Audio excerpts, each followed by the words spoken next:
ఏంటిది? మండలి చైర్మన్కే అవమానమా? రాజ్యాంగ పదవిలో ఉన్న వారిని గౌరవించరా? ఇదెక్కడి చోద్యం? ఈ ప్రభుత్వ పోకడలేంటి అంటూ శాసన మండలిలో వైసీపీ ధ్వజమెత్తింది. సమాధానం చెప్పాలంటూ ప్రభుత్వాన్ని నిలదీసింది. ఇంతకీ చైర్మన్కి జరిగిన అవమానం ఏంటి? దీనిపై ప్రభుత్వం చెబుతున్నదేంటి? ప్రోటోకాల్ విషయంలో ఏపీ శాసన మండలిలో వాడి వేడిగా చర్చ జరిగింది. ప్రభుత్వ కార్యక్రమాలకు ఆహ్వానించకుండా మండలి చైర్మన్ ను ప్రభుత్వం అగౌరవపరుస్తోందంటూ విమర్శించారు. కొన్ని సంఘటనలను ప్రస్తావిస్తూ ప్రభుత్వంపై మండిపడ్డారు వైసీపీ సభ్యులు. ఓపెన్ చేశారు సార్, ప్రారంభం చేశారు. గౌరవ మా అసెంబ్లీ స్పీకర్ గారు అయ్యన పాత్ర గారు చాలా సంతోషం సార్.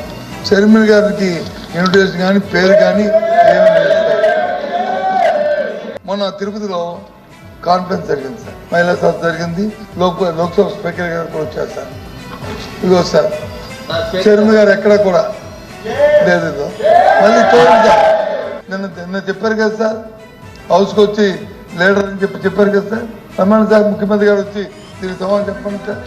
ఈ పొరపాటు ఎలా జరిగిందో తెలుసుకుంటామంటూ ప్రభుత్వం క్లారిఫై చేసింది. ప్రభుత్వ ప్రకటన తర్వాత కూడా వైసీపీ సభ్యులు తగ్గలేదు. వైసీపీ సభ్యుల ఆందోళనతో మండలి కాసేపు వాయిదా పడింది. ఆ తర్వాత కూడా ఇదే అంశాన్ని వైసీపీ ప్రస్తావించడంతో కౌంటర్ ఇచ్చారు మంత్రి అచ్చెన్నాయుడు. ఇక్కడైతే తెలియదు కానీ తిరుపతి అయితే మాత్రం లాస్ట్ మినిట్ వరకు మీకు అడిగారు, నేను రావటం లేదని తప్పు అని తప్పండి. తీవ్రంగా ఖండిస్తా ఉన్నాం. అది రైటా రాంగ్ తెలియదు. నేను చెప్పాను కదా, రైటా రాంగ్ తెలియదు. ఇదైతే ఇప్పుడు నేను మంత్రి గారు సభను వాయిదా వేసేటప్పుడు ఇక్కడ బాగుండదు, ఛాంబర్లో మాట్లాడదామని వాయిదా వేశాను. ఇప్పుడు అది సభను తప్పుదో పట్టించు. అధ్యక్ష ఏం జరిగిందని మీ ఎదురుకుండా పెట్టండి, మాట్లాడదాం. అధ్యక్ష ఇది ప్రివిలేజ్ కమిటీ ఉంది అధ్యక్ష, దానిలో కూర్చొని మాట్లాడదాం. ఎవరు తప్పున్నా ఎందుకు తప్పు జరిగిన తప్పు మళ్ళీ జరగకుండా మనం చూసుకోవాలి. అది దీన్ని దయ ఉంచి మీరు కమ్యూనిటీస్ ని కులాల్ని ఈ రకంగా తెచ్చి ఆ స్థానానికి అగౌరవపరచదు. మండలి చైర్మన్ అంటే రాజ్యాంగ పదవి.